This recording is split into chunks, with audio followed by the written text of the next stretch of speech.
Hello everyone, my Job Jr. here, and instead of doing a standard guide video for World War II, I figured that I might as well give my own thoughts on the new Black Ops 4 reveal that happened just recently, since there actually seems to be a lot of controversy surrounding it right now. And basically, since I can't go too in depth since I never got the chance to play it, my first impressions of the entire reveal based off the live streams is that it seems pretty good to me. But also, not to mention, it's definitely mixed with some negatives in there as well. And once again, before I go further into my thoughts, since I never actually got the chance to go out and play it at the event, I'm just literally going off what I see on the live streams and not by my own actual gameplay. But nevertheless, jumping right into the video, for multiplayer, while it doesn't have thrust jumps or wall running or anything like that, it still visually seems to play a lot more like Black Ops 3 more than anything else. But of course, it is without the dependence on thruster packs, so in a sense it's like there was a boots on the ground game mode enabled for it, and that would pretty much be like this game, I think. I mean, it even goes down to the vibes of sliding, the graphics, and most importantly, the specialists. Just all work together to give the vibes of Black Ops 3 in my opinion. So I guess what I'm saying here is that I just really hope this doesn't end up feeling like a Black Ops 3 DLC. But I have a very strong feeling this will be the case. However, I guess we'll just have to see how it plays out in the future. On the other hand, on the topic of the specialist abilities, I'm actually not too happy from what I see from the reveal trailer. As in Black Ops 3, I always found abilities like the Purifier or the Gravity Spikes to be a little too over the top for my taste and actually pretty annoying to get killed by. But hey, that's just me. Although one bit of hope is that in this game, since it's set in the past compared to Black Ops 3, then just maybe these abilities will end up being a little slower to use and perhaps even less powerful than before. But at that rate, I'm really just speculating, and this is pretty much with no guarantees. However, it would be fantastic if it came out this way. Now, the next big thing I wanted to talk about that really caught my eye is the new reworked health system. And just in case you need a refresher on what exactly is changed in Black Ops 4, is from the way it's worded, it sounds like health regeneration is now completely manual. So in a sense that you actually need to press a button to start your healing process, and you'll be basically stuck at no health regeneration, unless you're healed by a particular healer specialist, which was actually featured in the trailer, or if you pull out the medkit to start healing yourself. And of course, I have no idea if this will be stuck to infinite amounts of healing packs by the time the game is actually released, or if they might change it so that you're only stuck with 3 of them or something.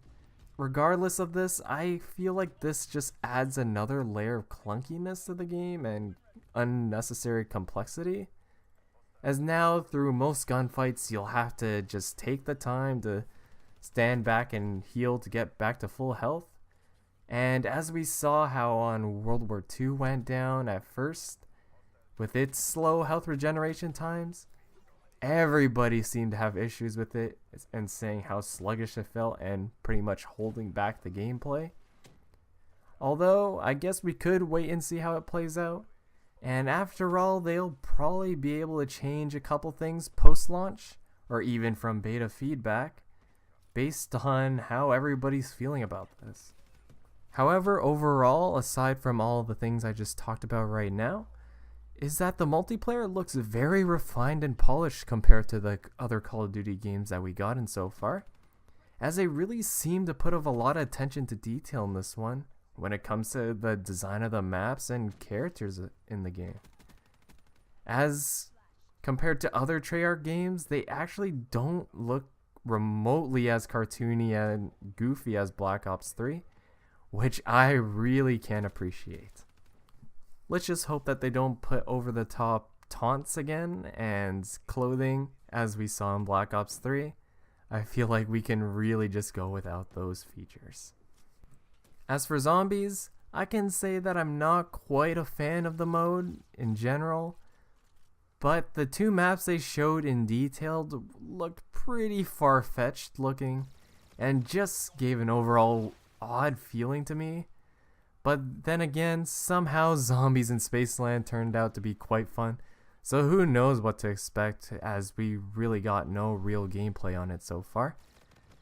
But one thing that surprised me for sure though is that how there's gonna be 3 full zombies maps in the game at launch, which is honestly probably just to make up for the seemingly lack of campaign mode, but I guess it's better than nothing.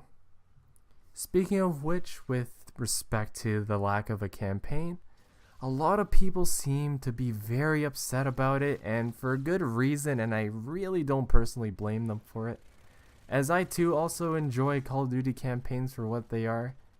But with my personal opinions about Black Ops 2 campaign being mediocre at best, but at least fun, and Black Ops 3 being just downright awful, I guess I'm not too disappointed by this decision, as I think I'd actually rather take more polished up multiplayer, zombies, and ultimately battle royale content over another awful campaign mode. The only thing is that I really don't hope that they'll be continuing this trend with the other 2 Call of Duty studios, as I really enjoy seeing the creativity of all the campaigns and just having a usually fun time with them. And finally, I left the biggest news for last, and I'm actually really surprised they went ahead and did the Battle Royale mode in this new Call of Duty, and that's also complete with an apparently huge map and a whole assortment of different vehicles that are usable. And personally, I think it'll be an absolute blast to play if they get it done right. And I'm really glad that they're taking the chance on this. Now, of course, there'll probably be a lot of cosmetic microtransactions to let you play as like some of your favorite characters, but I'm highly doubting there will be anything in there that will be able to put you in a distinct advantage over other people. But regardless, if they make this experience polished up, I think it'll be an extremely great addition to the game that will at least be something to make up for the campaign. And also, as you guys may have expected, I've also played my fair share of the Battle Royale games that are out right now, so this makes me very interested to see how things like health, loot, and even bullet dynamics will be done on this Call of Duty take on the mode. But anyways, that's just all my opinions on the reveal, and this time around I'm having a more cautious optimism on the entry, as believe it or not, the last 2 Black Ops games didn't really appeal to me as much, so I'm just hoping this one will surprise me this time around. So just to close things up, hopefully this video was coherent enough, as I'm not really used to doing this type of video, so I would like to thank you for bearing with me.